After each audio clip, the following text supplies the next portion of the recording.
Hello everyone, my name is Josh Diaz, and today we're going to fix a broken hot shoe on a Godox Flash.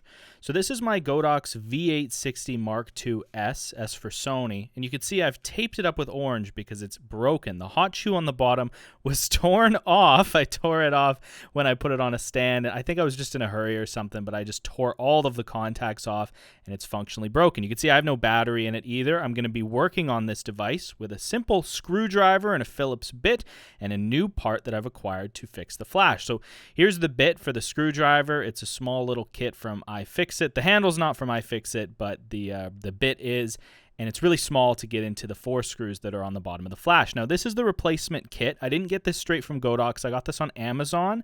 You can buy Godox replacement flash parts from sites like Amazon and AliExpress. They sell them individually, and in my experience, the price is quite reasonable. It's just a quick little piece of plastic with a replacement hot shoe on the bottom, and there's only a single cable that actually connects it to the flash. It's a very simple little unit.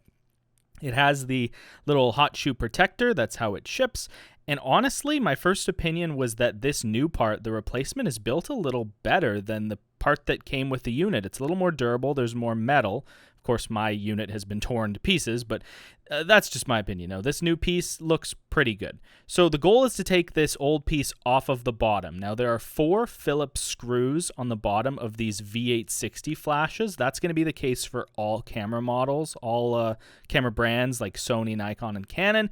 And all you got to do is take your screwdriver and undo all 4 of the Phillips screws on the bottom of the flash. They're going to be a little difficult to see because they're black, and also they're very small. Like your typical screwdriver would not be able to undo these. But I have a small screwdriver with a little magnetic tip from iFixit, which I think is really good for these types of little jobs. So I'm going to go ahead and undo the plastic mounting bracket that's going to hold the hot shoe onto the flash. And yeah, we're just going to wait for that to happen. This flash has been out of commission for a bit. I've just been sitting on this replacement, and it's good to get it back into the rotation. So now everything's backed off. You can see they're all in the 4 corners there, and I'm just going to finish the rest by hand because they're just so small and delicate. I'm going to take the little bit off and do the rest by hand. But it's good to get this flash back up and running. I have a couple of these V860 Mark IIs. I think they're phenomenal flashes. And in terms of flagship product, I know they're a bit outdated now because they have the Mark III. But in terms of quality and performance, I think they're right on the money. And you can't go wrong with buying these flashes, at least from my perspective as a Sony shooter. Anyway, I'm just going to finish off these last 4 screws, and we should be able to pop the bottom plastic off. Now, you got to be careful because there is a ribbon cable that attaches the hot shoe into the rest of the flash, and that ribbon cable is very, very delicate. So I'm just going to let it hang here, but you should be more careful with your ribbon cable, even though we're not reusing this part. This part's going to be thrown away. So there's a little plug-in, a little divot that the ribbon cable goes into, and we're just going to carefully pull that out as to not destroy the bottom of the flash, the actual in-house unit.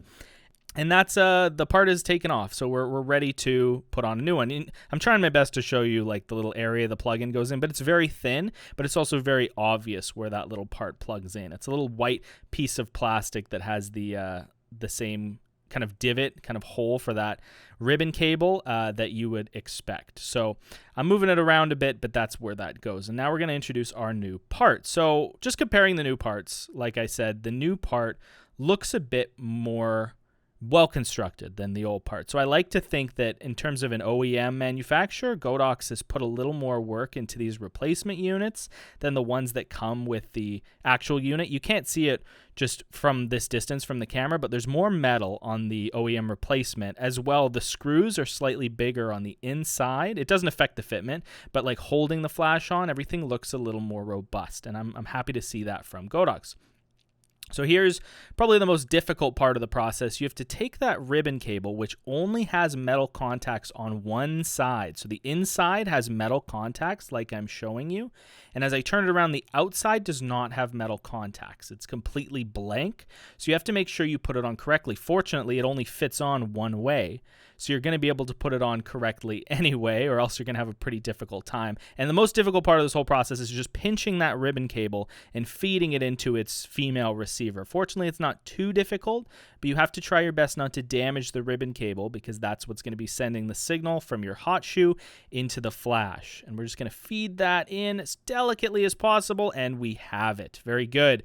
So now the ribbon cable of the new hot shoe is in the flash, and that's what it's going to look like. There's nothing else required for working on the flash. We've literally replaced the hot shoe.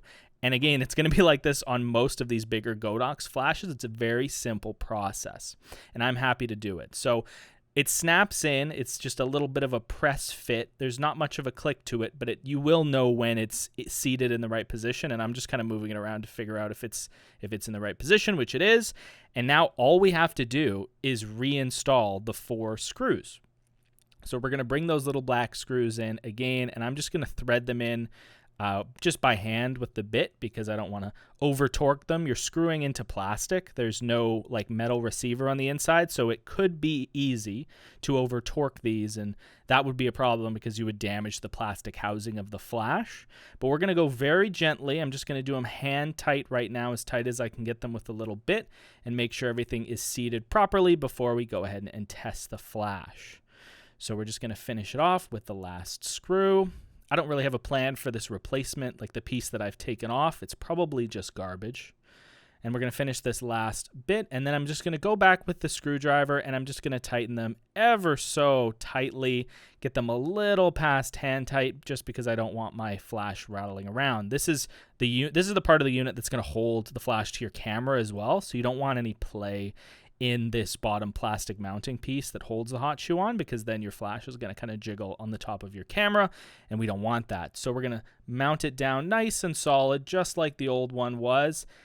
And there we go. Everything is installed on our new flash. And of course, it looks a lot better than the ripped to shreds one that I had just replaced. So very good.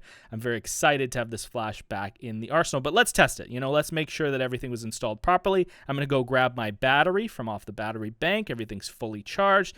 And just pop it into the flash door. And we're going to go ahead and get this checked out. I'm going to take one of the cameras that's filming me, the A7S Mark III with the 70-200 G Master 2.8, and I'm just going to test the flash on the camera. I'm just going to pop it into the top here, make sure it's all lined up properly. It's kind of a weird setup. The camera, it's already on like the sled and everything, and we'll just make it work. Here we go, tighten it down. And then we're going to turn on the flash, and warning, because we do have a bit of a bright light here coming up, but I'm going to turn on the flash, and it's going to flash. It's going to work right off the bat here, and here we go.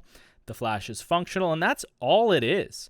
I mean, I was really surprised that that's all it took to replace this flash. I reached out to Godox, and they didn't respond back to me on this flash repair, but I was able to find a replacement part very easily, and that has saved me from buying a new flash and getting some more flash use out of this one. So thank you very much for watching. I appreciate you very much, and I'll see you in the next video.